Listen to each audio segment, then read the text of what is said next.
Good to see you, students. This is Bakir. Welcome to the fourth lecture of The Making of Global World. इस lecture में हमारा topic होगा the inter war economy, जिसमें हम बात करेंगे mainly first world war के बारे में. So students, let's open the topic. Students, first world war 1914 से लेकर 1918 तक लड़ा गया.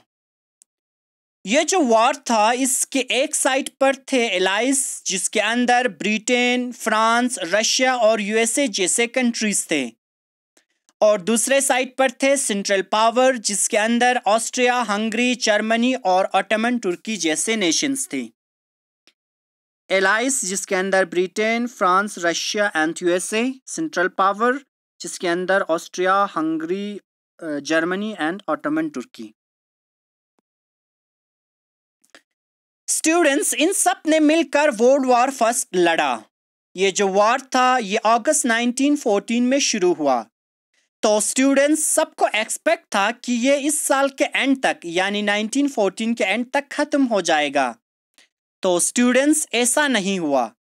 ये 1918 तक कंटिन्यू रहा, जो कि 4 साल से भी ज्यादा का पीरियड था.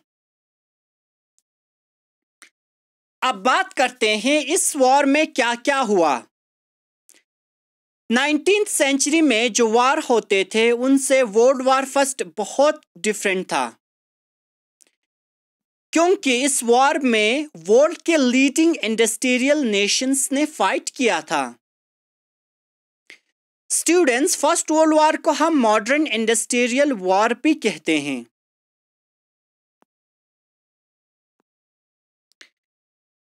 क्योंकि इस वॉर में मशीन गन्स, टैंक्स और केमिकल वेपन्स का बहुत ज्यादा यूज हुआ था.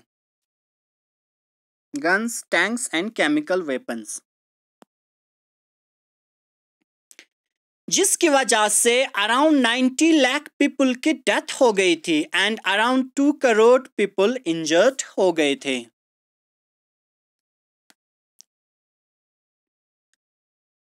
स्टूडेंट्स, जो ये वॉर था, इसके अंदर एलाइज यानी कि यूएसए, ब्रिटेन, फ्रांस और रशिया की जीत हुई थी, जिसके बाद जो यूएसए था वो सुपर वर्ल्ड पावर बन गया. क्योंकि वॉर के टाइम पर जो यूएसए था, उन्होंने बहुत ज्यादा वॉर लोन्स प्रोवाइड किया था, जिसकी वजह से वो इंटरनेशनल डेब्टर के बजाय इंटरनेशनल क्रेडिटर बन गया.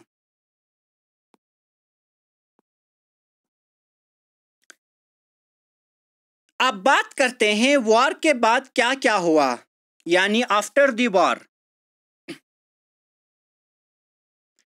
स्टूडेंट्स, वॉर के टाइम पर जिन नेशंस ने यूएस से लोन लिया था, अब उनके लिए अपने इकोनॉमी को रिकवर करना काफी डिफिकल्ट प्रूफ हो रहा था, क्योंकि उनको अपना लोन क्लियर भी तो करना था. और तो और स्टूडेंट्स, वॉर के टाइम पर डिमांड इंक्रीज हुई, जिसकी वजह से इंडस्ट्रियल गुड्स के भी प्रोडक्शन इंक्रीज हुई और एम्प्लॉयमेंट भी इंक्रीज हुई.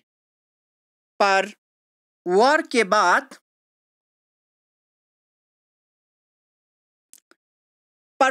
बाद डिमांड तो डिक्रीज हो गई, जिसकी वजह से अनएम्प्लॉयमेंट इंक्रीज हुई. इसको समझने के लिए हम व्हीट प्रोड्यूसर्स का एक एग्जाम्पल लेते हैं. स्टूडेंट्स, वर्ल्ड वॉर से पहले पूरे वर्ल्ड को व्हीट सप्लाई ईस्टर्न यूरोप के व्हीट प्रोड्यूसर्स करते थे. पर वर्ल्ड वॉर के टाइम पर किस चीज की डिमांड थी? इंडस्ट्रियल गुड्स की.